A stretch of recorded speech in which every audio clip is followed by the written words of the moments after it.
Welcome students. Remaining जे problems आहेत ते आज आपण कंप्लीट करून घेऊया. सो काल आपण प्रॉब्लेम नंबर 14 बघितला होता, म्हणजे प्रिव्हियस लेक्चरमध्ये त्याची लिंक तुम्हाला आय बटनमध्ये येऊन जाणार आहे. आता प्रॉब्लेम नंबर 18 घेऊया. Okay, so here doubt is circular motion, lecture in physics, आणि त्याच्यामध्ये जो प्रॉब्लेम आहे तो आहे प्रॉब्लेम नंबर 18 चा डाऊट होता काही विद्यार्थ्यांनी विचारला. ठीक आहे, प्रॉब्लेम बघू. If the equation for displacement of a particle moving on a circular path is given by. बघा, एक इक्वेशन आहे डिस्प्लेसमेंट म्हणजे पार्टिकल काय होतं सर्क्युलर मोशन मध्ये किती डिस्प्लेस झालं ते इक्वेशन दिलेलं आहे. त्याचा अँग्युलर डिस्प्लेसमेंट म्हणजे थीटा इज इक्वल टू दिला 2t³ प्लस 0.5. पुढे सांगितलं आहे where theta is in radians and t in second, आणि विचारलं ते angular velocity of the particle after 2 second from its start is. तुम्हाला विचारलं आहे अँग्युलर वेलोसिटी फाइंड करा किती वेळासाठी after time t is equal to 2 second असतं. ओके, चला सॉल्व करू. तर सॉल्व करणार तर गिवन इक्वेशन लिहून घेऊया. थीटा इज इक्वल टू किती आहे 2t³ प्लस 0.5.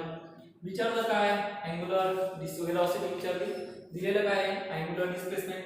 अँग्युलर वेलोसिटीचा फॉर्म्युला काय आहे d theta upon dt. Value टाकू. So d upon dt multiply by थीटाची व्हॅल्यू असेल 2t³ प्लस 0.5. डिफरन्शिएट करू. डिफरन्शिएट तुम्हाला माहिती आहे डिफरन्शिएशन याचं किती होऊन जाणार आहे. So omega of t is equal to असेल 6t². आणि विचारलंय त्यांनी this angular velocity for time t is equal to 2 second असताना t च्या जागी टाकायचं 2 टाकायचं देऊन जाणार आहे 6 मल्टिप्लाय बाय 2². 6 मल्टिप्लाय बाय असेल 4 आणि ओमेगा फॉर 2 सेकंद होतो 24 रेडियन पर सेकंड. तुमचा आन्सर असेल.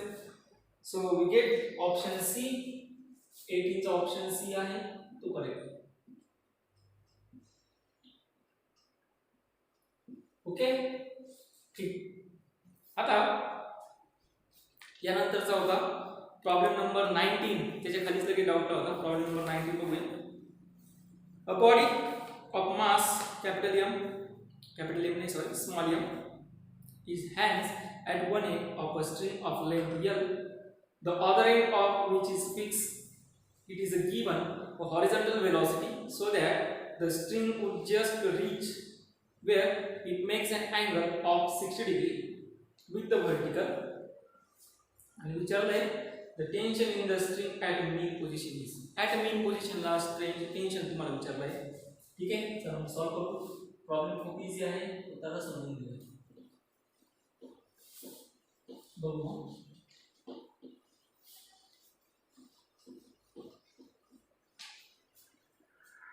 बघा त्यांनी काय सांगितलं body of mass M hangs at one end of a string. म्हणजे काय असेल या ठिकाणी असं एक ग्राउंड सपोर्ट असेल आणि ग्राउंड सपोर्टला एक स्ट्रिंग असेल. ऍक्च्युअली ही स्ट्रिंगची मीन पोझिशन असणार आहे ना.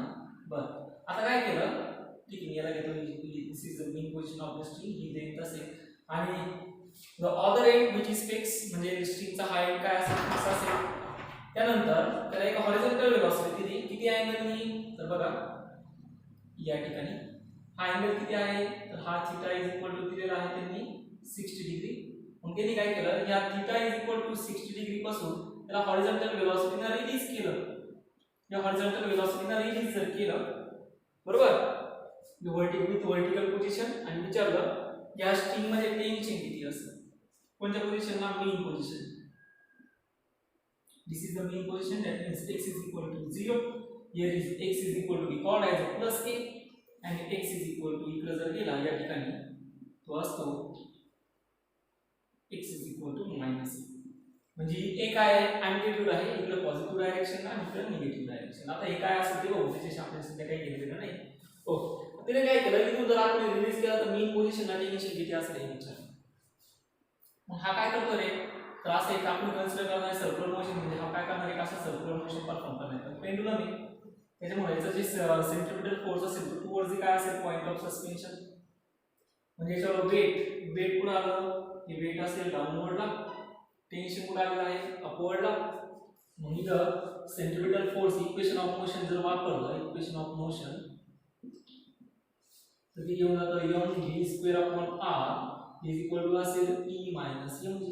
विचारलं काय टेन्शन, म्हणजे tension E is equal to किती असणार आहे, mv²/r प्लस किती असेल mg. ठीक आहे. मग आता वेलोसिटी फाइंड करायची, याला म्हणतो मी इक्वेशन 1. आता काय फाइंड करायची, वेलोसिटी. मग वेलोसिटी कशी फाइंड करणार, चालतं आता वेलोसिटी फाइंड. ही ऍक्च्युअली त्याच्यावर मेन पोझिशन हा कुठपर्यंत पोहोचलाय, या 60 डिग्री पासून आपण याला काय केलं, रिलीज केलं. ही कंप्लीट लेंथ किती आहे हे मला रफ होतं, याची गरज नाही समजा. कंप्लीट लेंथ किती आहे, L एवढी. तो या ठिकाणी गेला म्हणजेच एवढ्या हाईट वरती तो ऍक्च्युअली त्याच्या मेन पोझिशन पासून. मग हे उरलेलं डिस्टन्स किती, सोपं आहे. हे उरलेलं डिस्टन्स जर समजलं तर मला याची टोटल लेंथ समजेल. ही काय असेल त्याच्यावरची टोटल लेंथ. हा किती अँगल असणार आहे, 90 डिग्री. ट्रिग्नोमेट्री वापरून ट्रायंगल कोणचा आला मिळतो, ओ ए आणि बी. ओ ए बी हा ट्रायंगल आला. मग ऍडजस्टंट फाइंड करायचं म्हणून वापरलं cos theta. cos theta is equal to adjacent किती, याला म्हणतो मी x, म्हणजे x अपॉन असेल.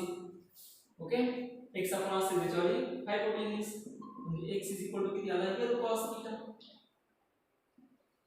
चला मला x चं डिस्टन्स भेटला ते किती आलं, L cos थीटा. हे काय लक्षात ठेवायचं, ही असतं पेंडुलम मध्ये L cos थीटा. मग आता पुढे काय करणार आहे, हे डिस्टन्स आलं L cos थीटा, याला हाईट, टोटल लेंथ असेल L is equal to L cos theta plus किती असेल h, म्हणजे h इज इक्वल टू भेटला L minus L cos theta. बरोबर. ओके, आता ही हाईट भेटली. मग तुम्ही म्हणणार हाईट वरून आपल्याला याच्यावर वेलोसिटी भेटणार आहे का, नाही. हाईट वरून डेफिनेटली याच्यावर वेलोसिटी भेटू शकत नाही. पण आता आपल्याला करायचं काय,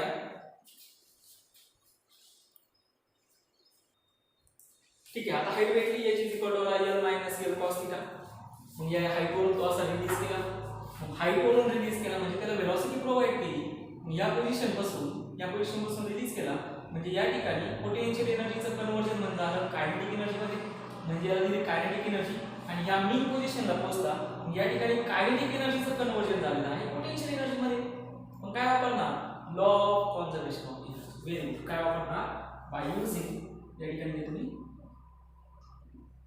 by using law of conservation of energy. law of conservation of energy म्हणजे kinetic energy initial potential energy काय असेल 0 असेल आणि पुढे कायनेटिक एनर्जी फायनल काय असणार आहे 0 असणार आहे. कारण किती विचारलं आहे या पोझिशनचं टेन्शन किती, म्हणजे इधर देऊन काय झालं रिलीज स्टॅर रेस्ट झाला या मेन पोझिशनला. बरोबर. मग ही पोटेन्शियल एनर्जी असेल फायनल. मग कायनेटिक एनर्जी काय असते, हाफ ऑफ mv². आता या ठिकाणी एक रिलेशन भेटणार आहे. पेंडुलमच्या प्रत्येक प्रॉब्लेम मध्ये मी रिलेशन वापरत जाणार आहे. सो लक्षात घ्यायचं, half of mv² is equal to काय असेल mg multiply by h. Height किती आली, व्हेरी गुड. हाईट किती आली आहे mg L minus L cos theta.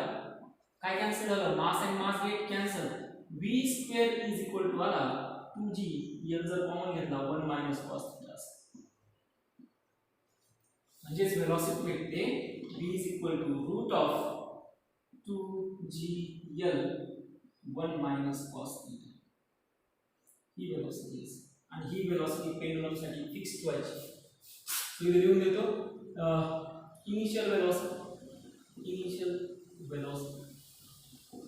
Of pendulum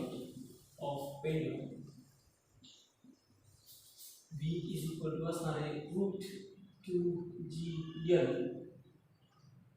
1 minus cos theta.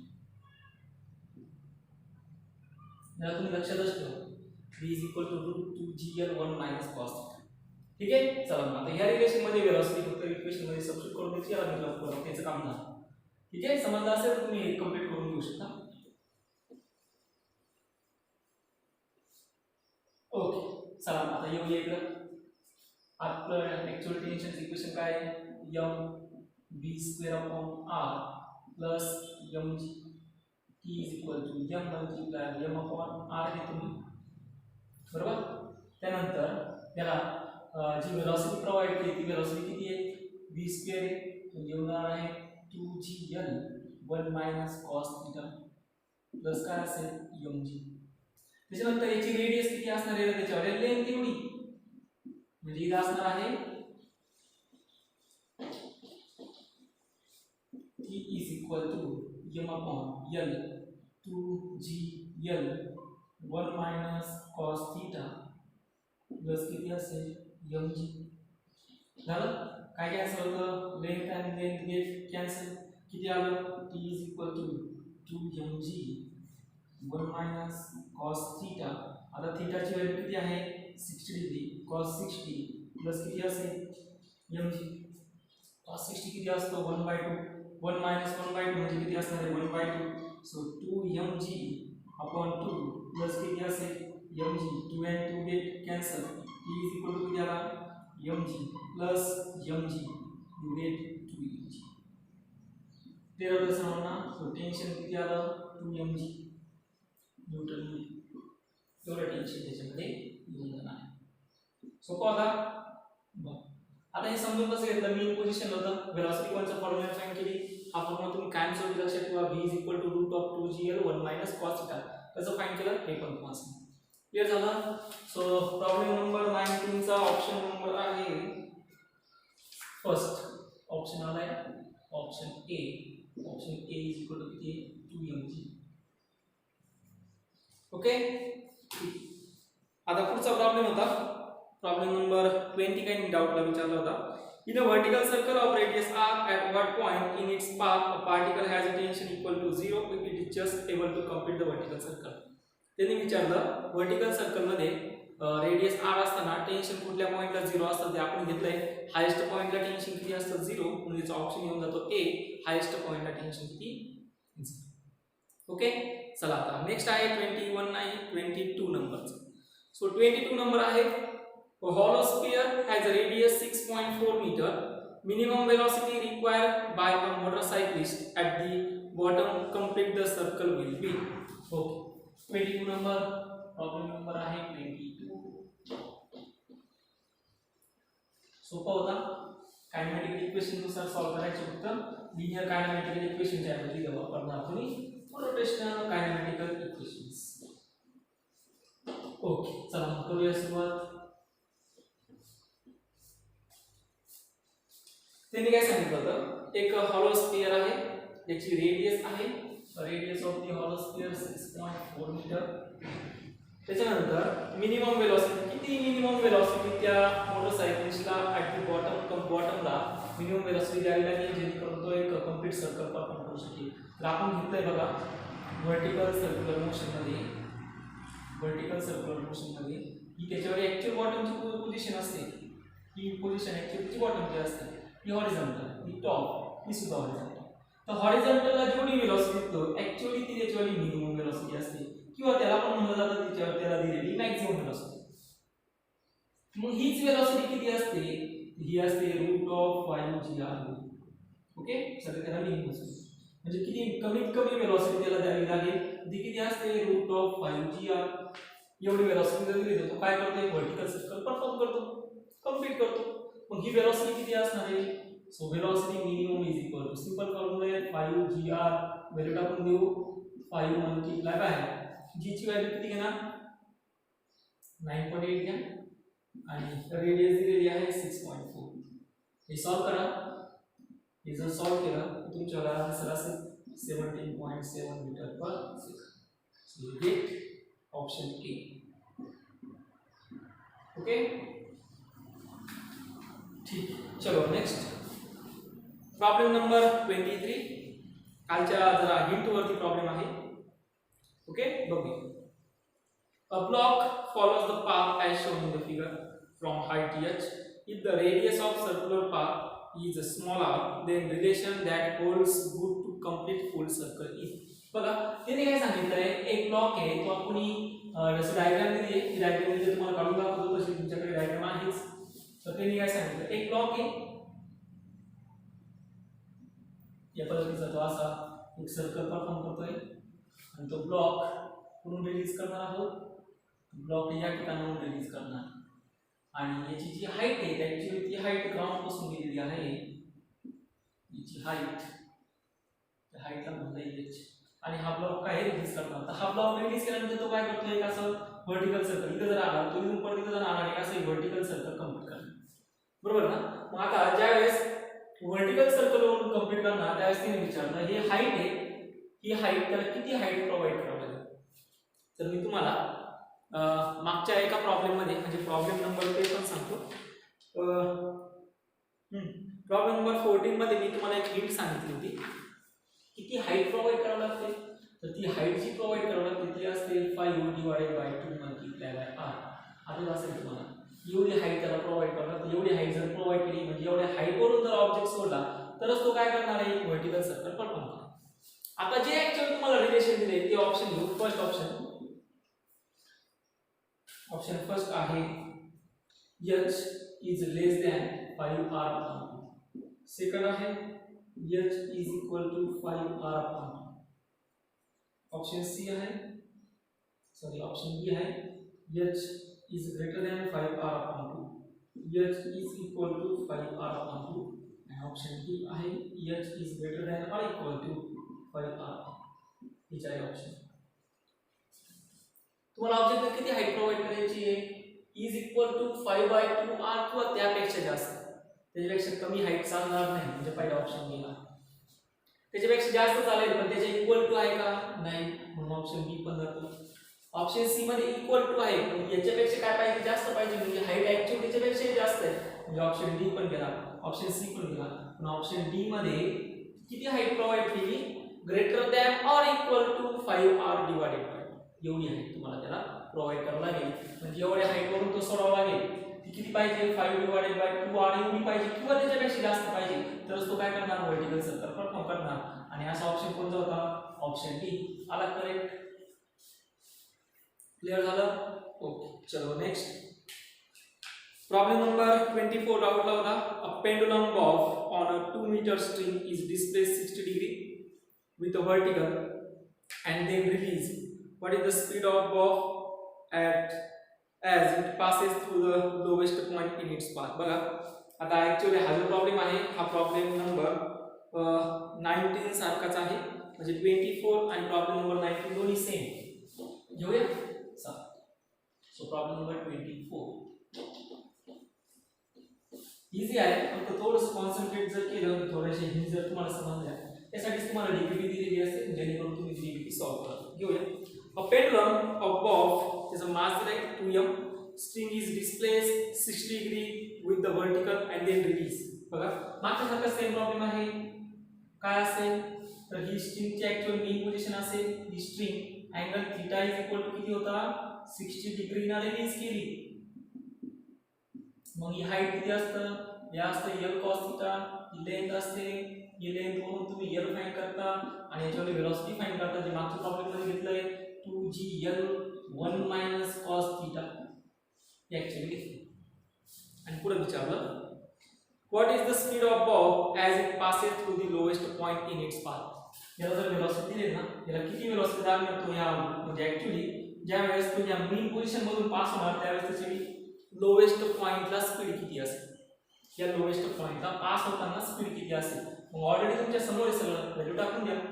v is equal to 2 multiply by g घ्या तुम्ही 9.8 multiply by length दिलेली आहे 2 मीटर 1 - cos 60. याला सॉल्व करा तुमचा आन्सर जे असेल ते आन्सर 4.43 मीटर पर सेकंड मध्ये येतं का चेक करा. हे ऑलरेडी झालंय फक्त व्हॅल्यू टाकायचे त्याला सॉल्व करायचे. Okay so we get option C is correct. Option C your answer is correct. ज्यांचा आला असेल hearty congratulation to all those getting the answer option C. Okay ठीक. आता पुढचा घेऊ 25 नंबर. A fan is making 600 revolution per minute. बघा एक फॅन आहे तो जनरली रोटेट होतोय त्याचे जे रिव्होल्यूशन आहे एका मिनिटामध्ये 600 revolution. If after some time, so we are spending some time, it makes 1200 revolution per minute, म्हणजे आफ्टर टाइम नंतर त्यांनी किती रिव्होल्यूशन्स घेतले? 1200 रिव्होल्यूशन घेतले. मग विचारलं काय? Increase in angular velocities. बरं, इन्क्रीज इन अँग्युलर वेलोसिटी विचारली. अँग्युलर वेलोसिटी आणि रोटेशन मध्ये रिलेशन काय आहे? कोणी सांगू शकतं? ओमेगा इज इक्वल टू किती असतं? ओमेगा इज इक्वल टू 2 पाय मल्टिप्लाय बाय n. हा जर ओमेगा 1 असेल तर हा 2 पाय मल्टिप्लाय बाय n1 येणार आहे. आणि n1 पहिल्यांदा दिलंय, n1 आहे 600 रिव्होल्यूशन पर मिनिट. आणि याला जर आपण सेकंड मध्ये घेतलं आरपीएस मध्ये, काय आरपीएस मध्ये काय की आन्सर तुमच्याला पर सेकंड मध्ये दिले, म्हणजे होणार आहे 600 रिव्होल्यूशन डिवाइडेड बाय 60 याला पर सेकंड मध्ये. म्हणजे ओमेगा 1 इज इक्वल टू असेल 2 पाय 600 divided by 60 radian per second. Answer इथे संपेल नाही हा, कारण की अजून सेकंड रिव्होल्यूशन बाकी आहे. मग सेकंड रिव्होल्यूशन साठी असेल ओमेगा 2 पाय मल्टिप्लाय बाय n2. इथे n2 दिलेला आहे 1200 रिव्होल्यूशन पर मिनिट, म्हणजे n2 येऊन जाणार आहे 1200 divided by 60 revolution per second. म्हणजे ओमेगा 2 असेल तुमच्याला 2 पाय 1200 divided by 60 radian per second. आणि विचारलं काय? Increase in angular velocity. Increase in angular velocity म्हणजे दोघांना काय घ्यायचं? डिफरन्स ओमेगा 2 मायनस ओमेगा 1 करा, 2 पाय कॉमन असेल, n2 मायनस n1 करा, आणि तुमच्याला काय आन्सर येतो तुम्हाला सांगा. बरोबर? सो तुमच्याला ऑप्शन येऊन जातो, मी इथे लिहून देतो. ऑप्शन बी असेल, ऑप्शन बी, आणि ऑप्शन बी आहे 20 पाय रेडियन पर सेकंड. हे तर सगळ्यांनी चेक करा. जमेल? ओके. आता नेक्स्ट आहे प्रॉब्लेम नंबर 28. हा डाऊटला होता, तिने विचारलं होतं for a particle in a non uniform accelerated circular motion. बघा, पार्टिकल जर non uniform accelerated circular motion मध्ये असेल तर त्याच्यावर ऑप्शन दिला आहे velocity is radial and acceleration is transverse only. Velocity is transverse and acceleration is radial only. Velocity is radial and acceleration has both radial and transverse components. Velocity is transverse and acceleration has both radial and transverse components. बघा रे, general कुठलाही objects हा ज्यावेळेस त्यांनी सांगितलंय non uniform circular motion मध्ये असेल तर, मग नॉन युनिफॉर्म सर्क्युलर मोशन मध्ये म्हणजे काय म्हणतात? त्याची वेलोसिटी चेंज होते. मग ऑब्जेक्ट जर non uniform circular motion perform करत असेल, म्हणजे या पॉइंट पासून त्यांनी वेलोसिटी ही त्याच्यावर ट्रान्सवर्स वेलोसिटी असेल, आणि ही वेलोसिटी कॉन्स्टंट नाहीये, म्हणून इथं टेंजेन्शियल ऍक्सिलरेशन येणार आहे, आणि टुवर्ड्स जे ऍक्सिलरेशन असतं ते काय असतं? सेंट्रिपिटल ऍक्सिलरेशन असतं. मग नॉन युनिफॉर्म सर्क्युलर मोशन फक्त वेलोसिटी कोणती असते? टेंजेन्शियल म्हणजे ट्रान्सवर्स वेलोसिटी. ऍक्सिलरेशन कोणतं आलं? Transverse acceleration. त्याच्यानंतर कोणतं आलं? Centripetal acceleration. हे तिन्ही कॉम्पोनंट नॉन युनिफॉर्म वेलोसिटी मध्ये, नॉन युनिफॉर्म सर्क्युलर मोशन मध्ये प्रेझेंट असते. मग असा ऑप्शन कोणता आहे? Option D. ऑप्शन डी काय सांगतो? वेलोसिटी इज ट्रान्सवर्स आहे का? आहे. acceleration has both, acceleration चे दोन्ही कॉम्पोनंट आले, ट्रान्सवर्स पण आला आणि टुवर्ड्स द सेंटर म्हणजे सेंट्रिपिटल सुद्धा. क्लियर झालं? ओके. चलो, म्हणजे रेडियल आणि ट्रान्सवर्स कॉम्पोनंट. चला आता नेक्स्ट आहे प्रॉब्लेम नंबर 30. प्रॉब्लेम नंबर 30 घेऊ. सो नेक्स्ट डाउट आहे problem number 30. So next problem number 30. मागच्या प्रॉब्लेमचा आन्सर आहे डी. ओके. 30 नंबरचा प्रॉब्लेम बघा. A ball is moving to and fro about its lowest point A of a smooth hemispherical bowl. If it is able to rise up to a height 20 cm on the either side of A, its speed at must be. इसलिए काय सांगितलं? एक problem is समजा हा एक असा spherical ball असेल आणि ही त्याची पोझिशन आहे A आणि ही पोझिशन आहे त्याच्यावर B. बरोबर? मग पॉइंट ए पासून तो असा छोटासा काय सांगितलं बॉल दिला की असा छोटासा बॉल काय करा आपण रिलीज केला. बरोबर? आणि किती समजा आता तिने काय सांगितलं? तो ए च्या अपोजिट साइडला, या अपोजिट साइडला याची इक्वल टू 20 मीटर असेल, म्हणजे एकदा इथून सोडला तर असं काय करतो? To and fro motion perform करतो. पण जर हाईट हा 20 मीटरला जर गेला तर त्यांनी विचारलं त्याचं स्पीड पॉइंट ए ला किती असेल. म्हणजे इथून 20 मीटरवर रिलीज जर केला तर स्पीड त्याचं पॉइंट ए ला किती असणार? तर काय असणार? इथून रिलीज केला ना म्हणजे तिची काय असेल पोटेन्शियल एनर्जी, म्हणजे या पॉइंटला काय होणार पोटेन्शियल एनर्जी आणि इनिशियल काय असणार आहे kinetic energy, law of conservation of energy. Speed find करायचा ना, म्हणजे v किती असणार आहे रूट ऑफ 2gh, व्हॅल्यू टाका 2 मल्टिप्लाय बाय 9.8 घ्या किंवा 10 घ्या आणि हाईट टाका 20 मीटर. तुमचा आन्सर असेल, मला सगळ्यात तुमचा आन्सर 2 मीटर पर सेकंड आहे. चेक करा, व्यवस्थित कॅल्क्युलेशन करा आणि हे कॅल्क्युलेशन केल्यानंतर तुमचा ऑप्शन कोणता आहे, तर ऑप्शन बी हा करेक्ट येतो का चेक करा. 2 मीटर पर सेकंड एवढी वेलोसिटी त्याला भेटते का ऑप्शन मध्ये चेक करू. जमेल ठीक. आता नेक्स्ट आहे 31 नंबरचा डाऊटला विचारला होता. A stone of mass m is tied to a string and is moved in a vertical circle of circle having a radius r making n revolution per minute. बघा असं म्हणून गेलं होतं. त्यांनी काय सांगितलं, एक दगड होता स्टोन, त्याचं मास होतं m, तो स्ट्रिंगला एका फिक्स केला आणि तो काय केला एका व्हर्टिकल सर्कल मध्ये मूव्ह होतोय, त्याची रेडियस आहे r एवढी आणि त्याचे रिव्होल्यूशन्स आहे n रिव्होल्यूशन पर मिनिट. पुढे विचारलं total tension in the string when the stone in its lowest point. एकदम सिंपल आहे, ज्यावेळेस जो स्टोन आहे तो लोवेस्ट पॉइंटला असेल त्यावेळेस त्यांनी विचारलं टोटल टेन्शन किती असेल. आता टेन्शन फाइंड करायचं म्हणजे इथे एका व्हर्टिकल सर्कल मी असं ड्रॉ करून घेतो.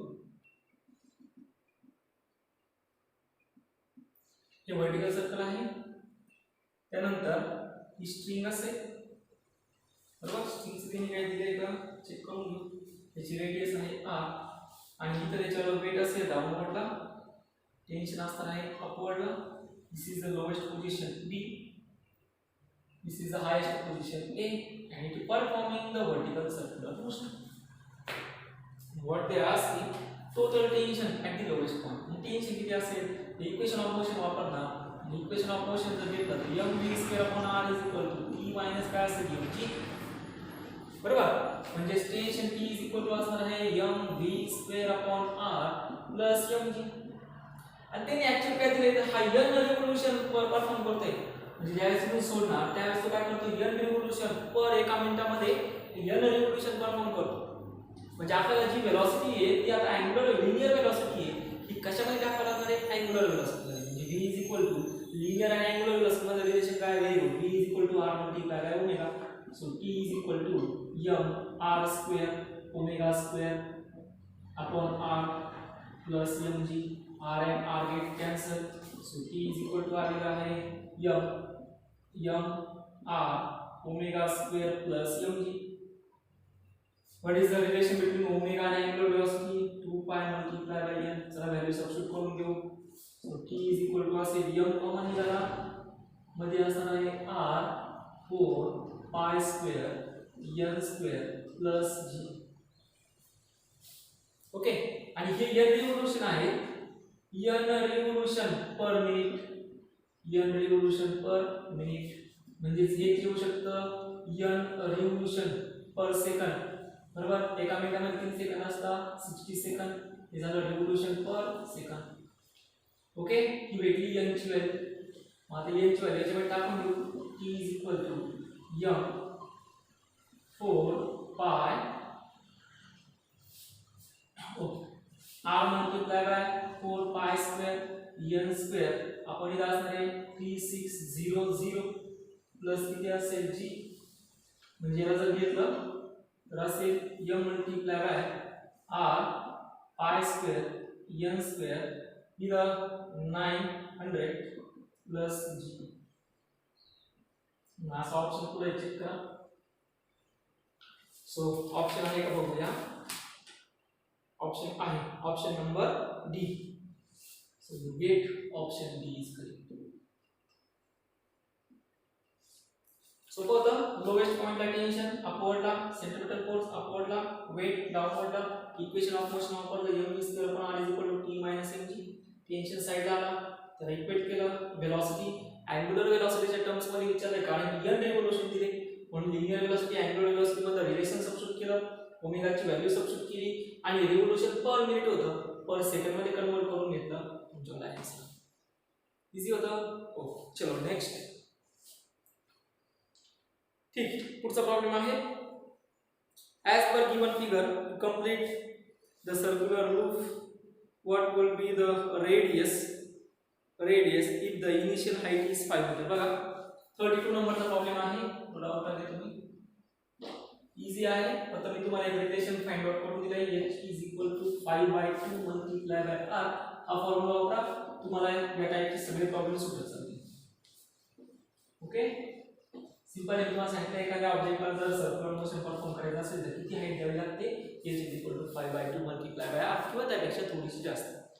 मग त्यांनी काय सांगितलं, ॲज पर गिवन डायग्राम, तर हे एक ब्लॉक होता, इन्क्लाइन प्लेन होता आणि ह्या इन्क्लाइन प्लेनवरून या पद्धतीने एक इन्क्लाइन प्लेनवरून हा ऑब्जेक्ट आपण काय केला, रिलीज केला आणि जी हाईट त्याला ऍक्च्युअली प्रोव्हाइड केली ना, तर ती हाईट होती h is equal to 5 metre. आणि विचारलं काय, तर रेडियस किती असेल. रेडियस म्हणजे पुढं तर या ठिकाणी तिने काय केलंय, हे असं व्हर्टिकल सर्कल परफॉर्म केलं. अशा पद्धतीने व्हर्टिकल सर्कल त्यांनी परफॉर्म केलं आणि विचारलं काय, ही रेडियस किती. मग आता किती हाईट वरून सोडावं लागतो, तर आपण घेतलंय किती हाईट वरून सोडावं लागतो, 5/2 multiplied by r. He height त्याला ऍक्च्युअली प्रोव्हाइड करायला पाहिजे, तरच तो काय करणार, हे व्हर्टिकल सर्क्युलर मोशन परफॉर्म करेल. तर एवढी हाईट त्याला भेटली तो व्हर्टिकल सर्क्युलर मोशन परफॉर्मच करू शकत नाही. मग विचारलं काय याच्यात, रेडियस. मग झालं ना इक्वेशन, हाईट किती आहे 5 इज इक्वल टू किती आलं, 5/2 multiplied by r, म्हणजे r इज इक्वल टू किती असेल, 2 मीटर. ऑप्शन आला ना, option D. You get the option D. Radius is equal to किती असेल, लॉलीपॉप होता, खूप लॉलीपॉप. क्लियर झाला. ओके, चला आता नेक्स्ट प्रॉब्लेम घेऊया. सो प्रॉब्लेम नंबर आहे 34. चला सॉल्व करू नेक्स्ट प्रॉब्लेम नंबर 34. प्रॉब्लेम व्यवस्थित कंप्लीट करत चला.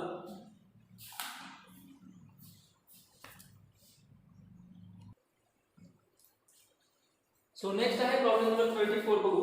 When a ceiling fan is switched off, its angular velocity reduces to 50%. बघा एक फॅन फिरतोय बरोबर, आणि फॅन फिरत असताना तुम्ही काय केलं, स्विच ऑफ केलं. आणि स्विच ऑफ केलं असताना त्याच्यावर जी अँग्युलर वेलोसिटी आहे ती इनिशियल पेक्षा आता कितीने कमी झाली, 50%. म्हणजे फायनल अँग्युलर वेलोसिटी काय झाली, रिड्यूस.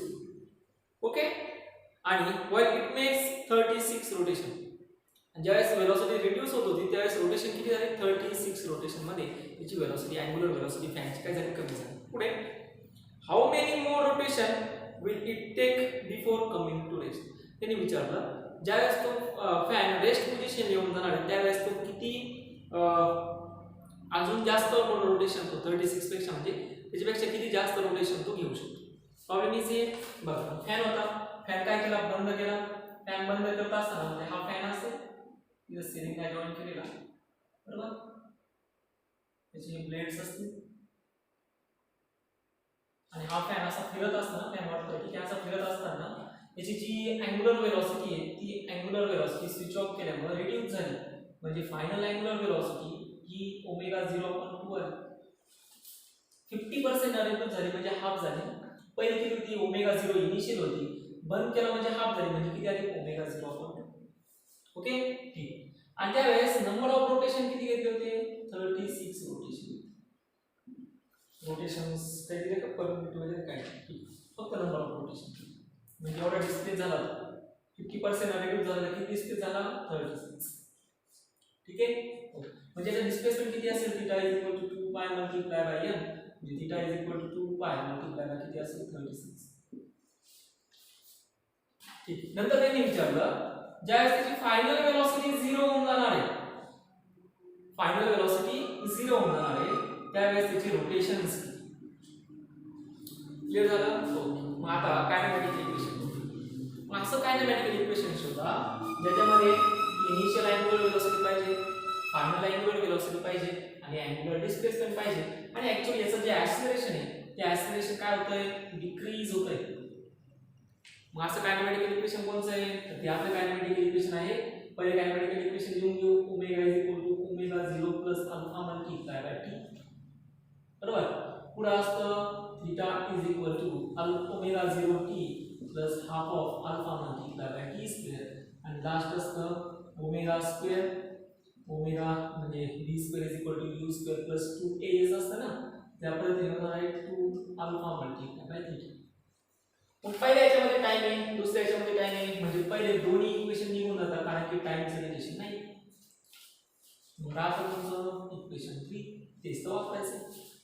मग पहिल्यांदा फायनल अँगुलर वेलोसिटी किती होती, फायनल अँगुलर वेलोसिटी ओमेगा 0/2 त्याचा स्क्वेअर ही असेल ओमेगा 0 स्क्वेअर. ती अजून कम्प्लीटली 0 झाली का नाही. ऍक्सिलरेशन त्याच्यावर डिक्रीज होतंय, angular acceleration fan switch off केला ना म्हणजे त्याची वेलोसिटी डिक्रीज झाली तर ऍक्सिलरेशन काय होतं, डिक्रीज होतंय. म्हणजे होणार आहे -2 अल्फा मल्टिप्लाय बाय थीटा. थीटाची व्हॅल्यू किती आहे 2 पाय मल्टिप्लाय बाय n म्हणजे हे होणार आहे ओमेगा स्क्वेअर अपॉन 4. याला इकडे गुणाकार असेल ते minus omega square is equal to minus हे किती असणार आहे 2 मल्टिप्लाय बाय 2 4 पाय n मल्टिप्लाय बाय अल्फा.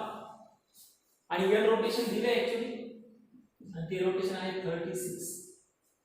ठीक आहे ओके. मग हे किती होणार तर -3 omega square upon 4 is equal to minus 4 pi 36 multiply by alpha.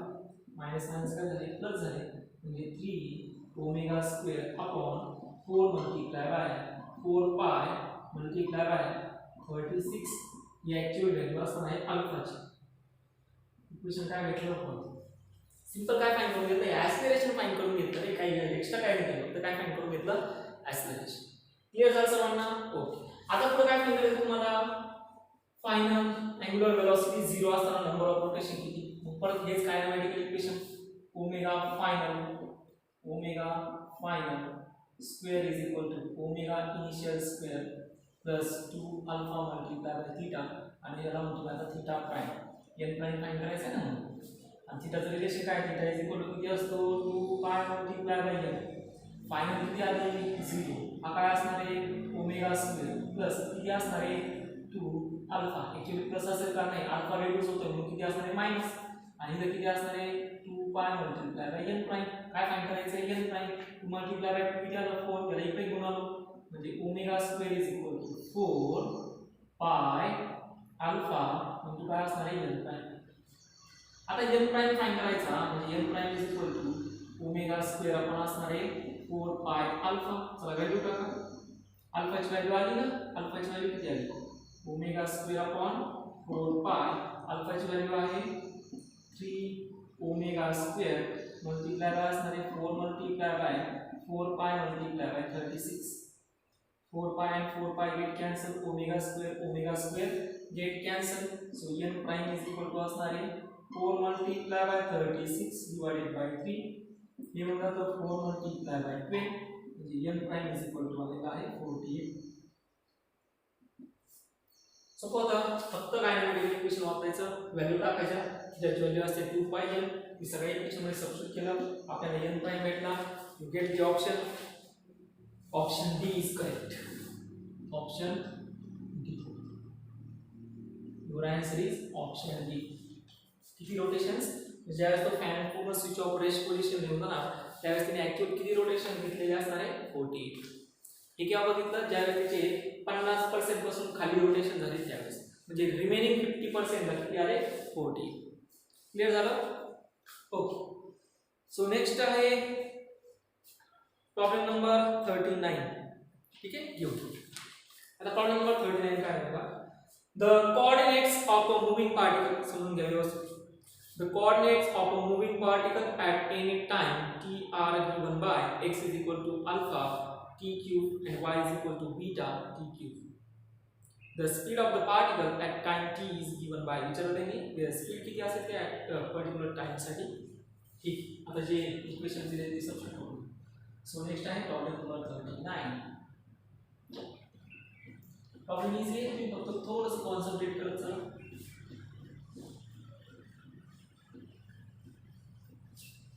चला प्रॉब्लेम बघू. प्रॉब्लेम मध्ये सांगितलं होतं the coordinates of a moving particle at any time t x is equal to दिलेला होता अल्फा t क्यूब आणि y इज इक्वल टू दिलेला आहे बीटा t क्यूब आणि चल speed of the particle. Speed म्हणजे काय चल वेलोसिटी. मग linear velocity dx is equal to काय असणार आहे dx अपॉन dt.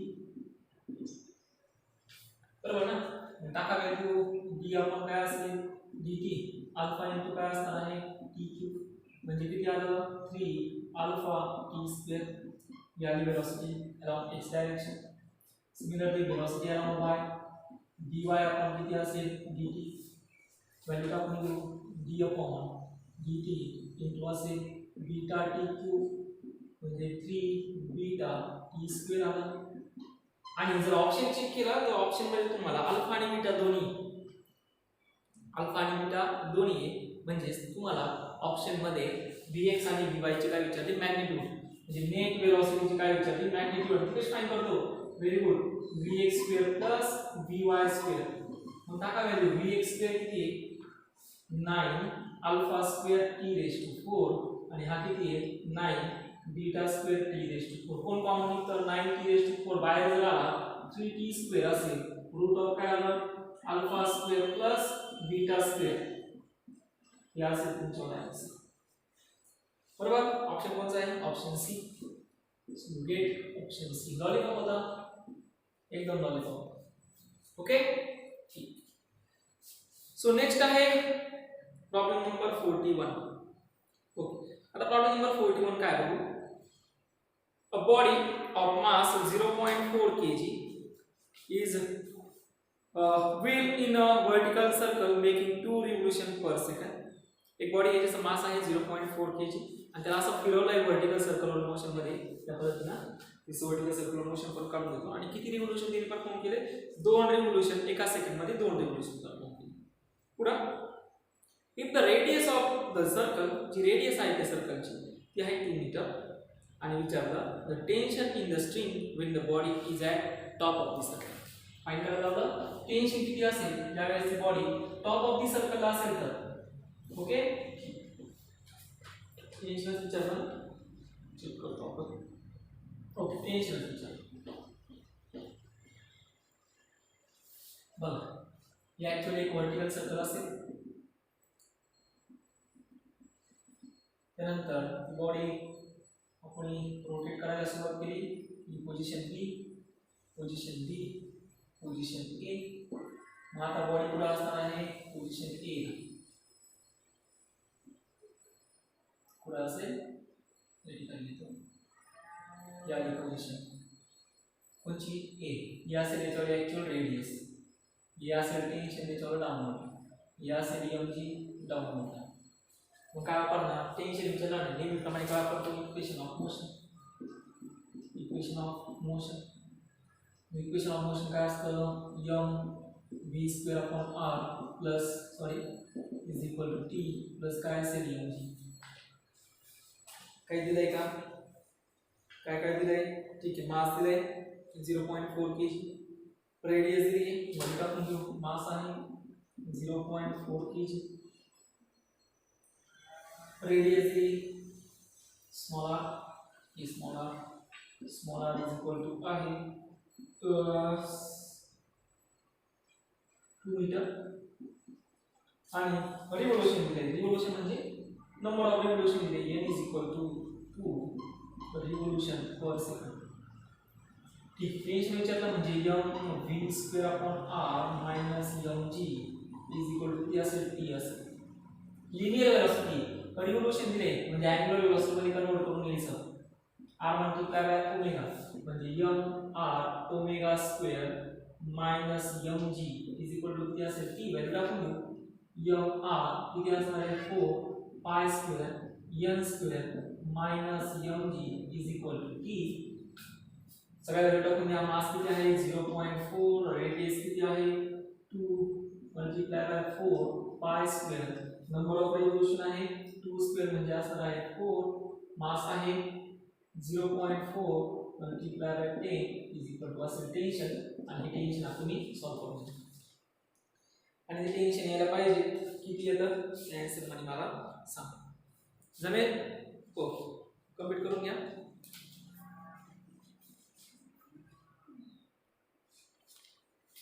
दिसतंय आता सर्वांना हा प्रॉब्लेम नंबर होता 41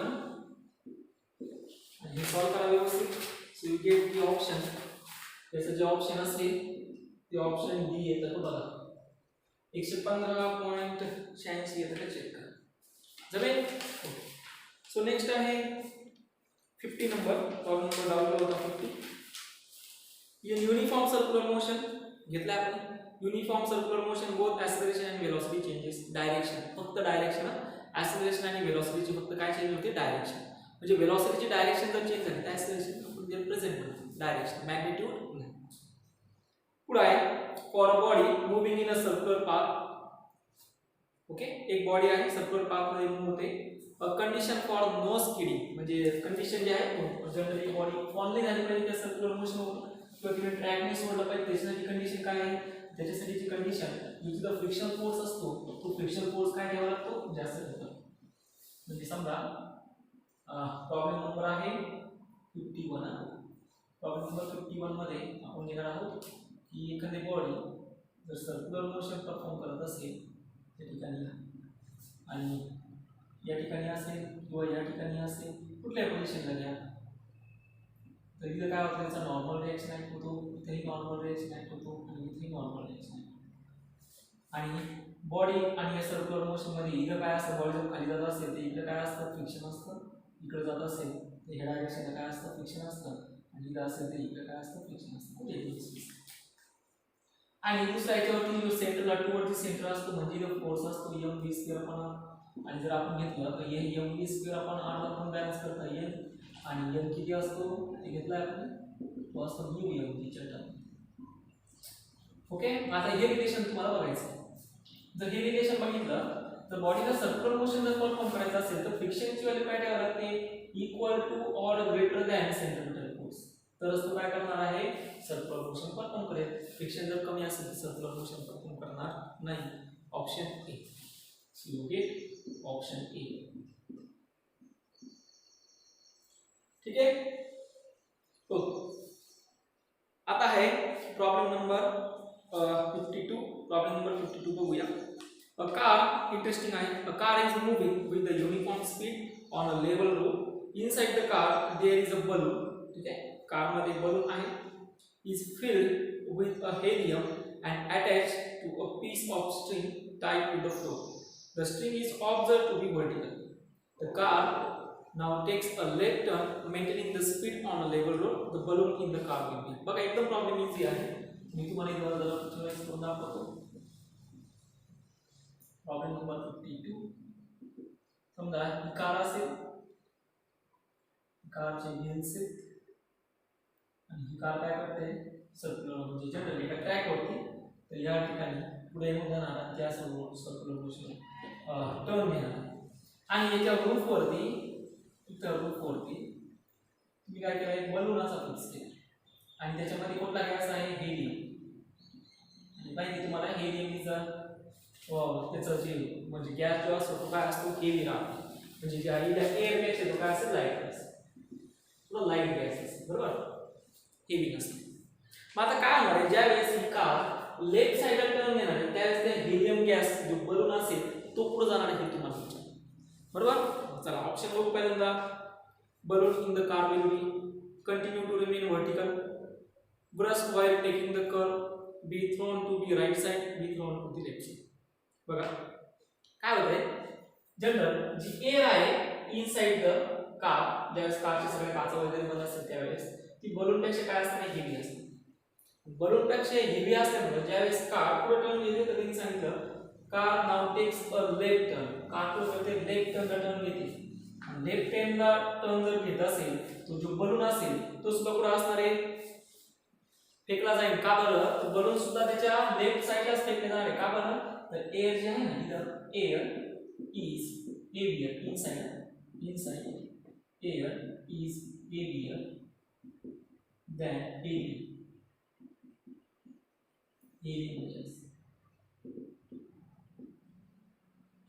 त्यामुळे ती एअर काय करणार त्या बलूनला ज्या डायरेक्शनला टर्न येते त्या डायरेक्शनला ती एअर त्या बलूनला काय करणार स्किड करणार. म्हणजे जर तुमची कार लेफ्ट साइडला चालली असेल एअर हेवियर असल्यामुळे बलून कुठे जाणार आहे लेफ्ट साइडला. क्लिअर सर्वांना. एकच रिलेशन काय air is heavier than helium gas. असं उलट जर असतं तर एअर पेक्षा हेलियम गॅसची जो डेन्सिटी असते जर जास्त असते तर ऑब्विसली तो जो हेलियम होता तो कुठे गेला असता राईट साइडला. पण इथं तसं नाही, एअर मॅक्सिमम आहे एअर काय एअरचं जे काही वजन असेल वेट असेल ते काय मॅक्सिमम हेवी आहे आणि हेलियम काय आहे हा लाईट आहे त्याच्यामुळे एअर काय करणार त्याला पुश करणार कुठल्या डायरेक्शनला ज्या डायरेक्शनला व्हेकल टर्न घेते त्या डायरेक्शन क्लियर झालं so get option D option D अशा प्रकारचे प्रॉब्लेम तुम्हाला विचारले जाऊ शकतात व्यवस्थित लक्ष द्या ठीक आता प्रॉब्लेम नंबर 53 डाउटला विचारला होता सो नेक्स्ट आहे problem number 53 asking for doubt so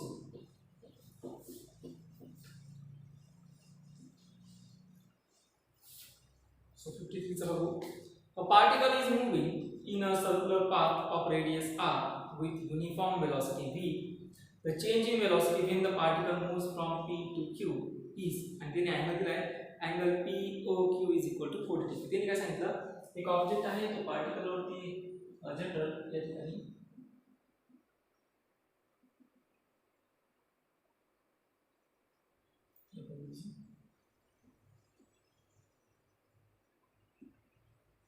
आणि ही त्याची रेडियस असेल रेडियस r पहिल्यांदा ही त्याची डायरेक्शन r होती पॉइंट p ला ही वेलोसिटी होती v होती त्यानंतर तो या ठिकाणी आला हा दोघांमध्ये अँगल आहे 40 डिग्री ओके इकडे थीटा इक्वल टू आहे 40 डिग्री त्यानंतर तो इकडे गेला आणि हा पॉइंट आहे आणि विचारलं काय तर change in velocity delta v तुम्हाला इकडे ओके डेल्टा v आता आपण कसं फाइंड करूया बघू डेल्टा v म्हणजे काय असेल ही v2 म्हणजे काय म्हणतो मी v2 आणि काय असेल v1 डेल्टा v काय असणार आहे v2 v1 मग आता v2 आणि v1 तुम्हाला काय करायचे फाइंड करायचे मग हा v1 जर घेतला तर हा v1 काय करतो मी याला एक डायरेक्शन देतो म्हणजे ही पहिली डायरेक्शन कोणची मॅथ्स कन्सिडर करतो की ही याच्याकडे x डायरेक्शन आहे म्हणजे v1 किती असणार आहे vx i कॅप इक्वेशन काय आलं फर्स्ट याला पुढे y कॉम्पोनंट आहे का नाही आता जर इथं आलो मी जर ही x डायरेक्शन कन्सिडर केली असेल तर ही सुद्धा याच्यावर काय असणार आहे x डायरेक्शन आणि याला परपेंडिक्युलर काय असणार आहे y डायरेक्शन म्हणजे याचा कॉम्पोनंट हा कोणचा आला थीटा म्हणजे हा काय असेल v2 cos theta i cap आणि हा काय असणार आहे v2 sin theta j cap पहिल्या वेलोसिटी त्याचे काही कॉम्पोनंट मी रिझॉल्व केले का अजिबात नाही तो पुढे चाललाय x डायरेक्शनला इथे मी काय कन्सिडर केली x डायरेक्शन काय अँगल पुढे असेल इथे जर असेल थीटा तर इथे किती होईल थीटा येईल क्लियर झालं हो त्याच्यानंतर ही काय असेल वेलोसिटी v हा काय असेल vx हा काय असणार आहे so v2 is equal to होणार ना vx म्हणजे तो vx कॉम्पोनंट प्लस काय असेल vy कॉम्पोनंट म्हणजे v2 is equal to vx किती आहे v2 cos theta i cap plus v2 sin theta j आणि त्यांनी सांगितलं हे दोन्ही वेलोसिटी जे आहेत दोन्ही वेलोसिटी काय सेम म्हणजे आपण घेणार v2 is equal to v1 म्हणजे हे 0 आहे होणार नाही हे लगेच 0 नाही होणार ही किती असेल v i कॅप आणि हा सुद्धा किती असणार आहे v cos theta i cap आणि v cos theta j cap चला v म्हणजे आता तुमचं कन्फ्युजन होणार आणि चेंज इन वेलोसिटी म्हणजे फायनल मायनस इनिशियल भेटले व्हॅल्यू टाकून देऊ so delta v is equal to v2 किती आहे v cos theta i cap पुढं plus v sin theta j cap minus v1 किती आहे v i मग delta v is equal to असेल v आणि v इथं कॉमन निघे v i कॅप कॉमन निघणार आहे cos थीटा मायनस 1 प्लस असेल v sin theta j cap okay मग आता व्हॅल्यू तुम्हाला माहिती आहे delta v is equal to असेल v i cap cos of 40 degree minus 1 plus v sin of 40 degree j cap पुढे याची काय फाइंड करणार मॅग्नीट्यूड मॅग्नीट्यूड कशी फाइंड करतो माहिती तुम्हाला delta v is equal to under root of v square इला असेल cos of 40 degree minus 1 plus v square sin of 40 degree okay आणि त्याचा आन्सर तुम्हाला फाइंड करायचा जमेल I think getting the idea about the option ठीक so याचा option जी C येतं चेक करा ऑप्शन सी यायला पाहिजे. या व्यवस्थित व्हॅल्यू टाका तुम्हाला आन्सर येईल. ठीक. आता नेक्स्ट आहे प्रॉब्लेम नंबर 54.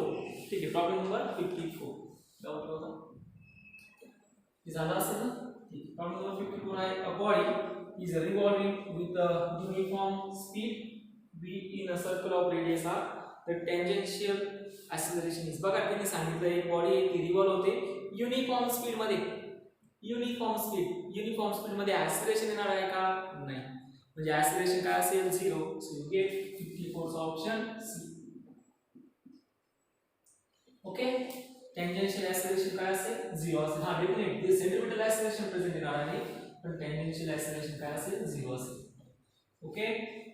ठीक. चला आता नेक्स्ट घेऊया. पुढचा प्रॉब्लेम आहे a particle does uniform circular motion. म्हणजे प्रॉब्लेम नंबर 55 डाउट आहे आता. Problem number 55. A particle does uniform circular motion in a horizontal plane. The radius of the circle is 20 cm. बघा एक पार्टिकल आहे तो जनरली काय करतोय? युनिफॉर्म सर्क्युलर मोशन परफॉर्म करतोय हॉरिझॉन्टल प्लेन मध्ये आणि रेडियस ऑफ द सर्कल आहे 20 cm. Radius of the circle किती आहे? 20 cm. आणि पुढे विचारलं the centripetal force acting on the particle is 10 Newton. Centripetal force act झाला 10 न्यूटन आणि विचारलं काय कायनेटिक एनर्जी. सो पार्टिकल आहे एक युनिफॉर्म सर्क्युलर मोशन असते या पद्धतीने परफॉर्म करतोय. रेडियस दिलेली आहे r आहे 20 सेंटीमीटर. या ठिकाणी r किती आहे? 20 सेंटीमीटर. सेंट्रिपिटल फोर्स आहे म्हणजे mv²r दिलेला आहे 10 न्यूटन आणि विचारलं कायनेटिक एनर्जी किती. बरोबर. हो. मग आता काय करणार? सिंपल बघा. कायनेटिक एनर्जी फाइंड करायची. काय करेल? mv²r 10. मला याला कशामध्ये कन्वर्ट करायचं? कायनेटिक एनर्जी मध्ये. काय करतो? 1/2 ने दोन्ही साइडने मल्टिप्लाय करतो. त्यानंतर ह्या r ला मी तिकडे घेऊन गेलो. हे किती आलं? 5 मल्टिप्लाय बाय व्हॅल्यू टाकली. हाफ ऑफ mv² म्हणजे काय आली? Kinetic energy. त्याच्यानंतर 5 मल्टिप्लाय बाय रेडियस किती आहे? 20 सेंटीमीटर. म्हणजे 20 * 10 किती असणार आहे? -2. म्हणजे कायनेटिक एनर्जी आली 100 * 10 -2 जूल मध्ये. म्हणजे कायनेटिक एनर्जी येऊन जाणार आहे 1 जूल. लॉलीपॉप होता एकदम lollipop. So we get option D is correct. Option D काय असेल? करेक्ट असेल. झालं सर्वांचं? ओके. कंप्लीट करून घेऊ शकता.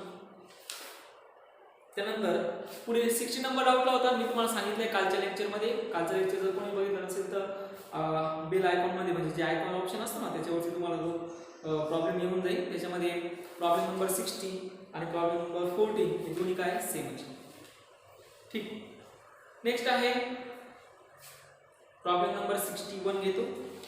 61 आणि 62 हे दोन डाऊट आहे. A body of mass m kg is rotating in a vertical circle at the end of string of length r meter. The difference in kinetic energy at the top and kinetic energy at the bottom of circle is. तुम्हाला विचारलं kinetic energy टॉपला किती असेल, kinetic energy at the bottom किती असेल. एकदम logical problem आहे. Actually मला हा क्वेश्चन पडला की हा तुम्हाला डाऊटला कशामुळे आला पण ठीक आहे तरी घेतो. काय हरकत नाही. प्रॉब्लेम नंबर आहे 61. तर बघा हे एक वर्टिकल सर्कल असेल बरोबर. त्यानंतर ही त्याची पोझिशन असेल a, ही पोझिशन असणार आहे b. पोझिशन a ला वेलोसिटी असते √gr, पोझिशन b ला वेलोसिटी असते √5gr. आणि त्याने विचारलं kinetic energy at point a is असणार आहे half of m velocity at point a² आणि kinetic energy at point b असेल half of m velocity at b². आणि विचारलं काय त्यांनी डिफरन्स कोणचा कायनेटिक एनर्जी ॲट टॉप म्हणजे kinetic energy at top minus kinetic energy at bottom. मग हे दोन्ही व्हॅल्यू टाकून द्या.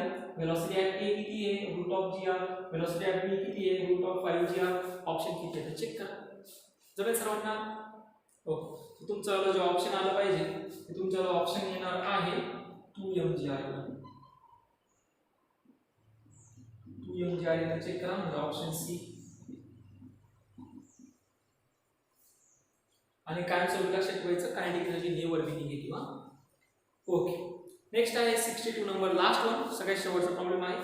अ car is travelling with a linear velocity v on a circular road of radius r. If it is increasing its speed at the rate a meter per second square, then the resultant acceleration is. तुम्हाला विचारलं resultant acceleration किती. एकदम सोपा problem होता हा सुद्धा. resultant acceleration म्हणजे काय, तर कार एक सर्क्युलर मोशन परफॉर्म करते. सर्क्युलर मोशन परफॉर्म करत असेल तर कारची ही पोझिशन असेल, तर ही त्याच्यावरती टेंजेन्शियल वेलोसिटी असणार आहे, इकडे असेल त्याच्यावर टेंजेन्शियल वेलोसिटी. ही वेलोसिटी कंटिन्युअसली चेंज होते, कारण की काय, त्यांनी ॲक्सेलरेशन विचारलं. म्हणजे ॲक्सेलरेशनचे दोन कॉम्पोनंट असणार आहे, एक असेल टेंजेन्शियल कॉम्पोनंट आणि एक असणार आहे सेंट्रिपिटल कॉम्पोनंट. म्हणजे याचे मिळून जातात at² प्लस किती असणार आहे ac². मग आता त्यांनी ही टेंजेन्शियल ॲक्सेलरेशन दिलंय आणि त्यांनी सांगितलंय टेंजेन्शियल ॲक्सेलरेशन आहे a, म्हणजे at ची व्हॅल्यू किती आहे a, आणि सेंट्रिपिटल ॲक्सेलरेशन तुम्हाला माहिती आहे v² अपॉन किती असतं a, म्हणजे हा a² प्लस असणार आहे v² upon r. Option check करा. सो ऑप्शन मध्ये घेऊया, म्हणजे a इज इक्वल टू, याला जर सिम्प्लिफाय केलं तर a² प्लस इथं स्क्वेअर आहे v⁴ upon r². So you get the option. कुठला option? Option I think B. Option B is correct. सोपं होता, व्हॅल्यू टाका, तुमचा आन्सर भेटेल. चला मग इथं सर्क्युलर मोशनची फर्स्ट डीपीपी संपलेली आहे. अजून कोणाला काही प्रॉब्लेम असेल या डीपीपी मध्ये तर तुम्ही आता पर्सनली टाकू शकता, पण मला जेवढे डाउट्स असतील तेवढे सगळे डाउट्स मी कंप्लीट केलेले आहेत. अजूनही असे काही विद्यार्थी आहेत जे होमवर्क्स रेग्युलरली कंप्लीट करत नाहीत. सो मी एकच सांगेन, लक्ष द्या, कारण की लॉकडाऊन केवळ चालेल हे नाही सांगता यायचं. मे बी वर्षभर जर चाललं तर आपल्याला वर्षभर ऑनलाईन लेक्चरची तयारी ठेवायची. आम्ही आमच्या मनाची तयारी केली आहे की आम्ही ऑनलाईन लेक्चर देणार आहोत. फक्त आता तुम्ही ठरवायचं आहे तुमचं फ्युचर पुढे आहे. ठीक आहे, याच्यापेक्षा जास्त काही सांगणार नाही. Stay home, stay safe and regular homework पाठवायचं. थँक्यू.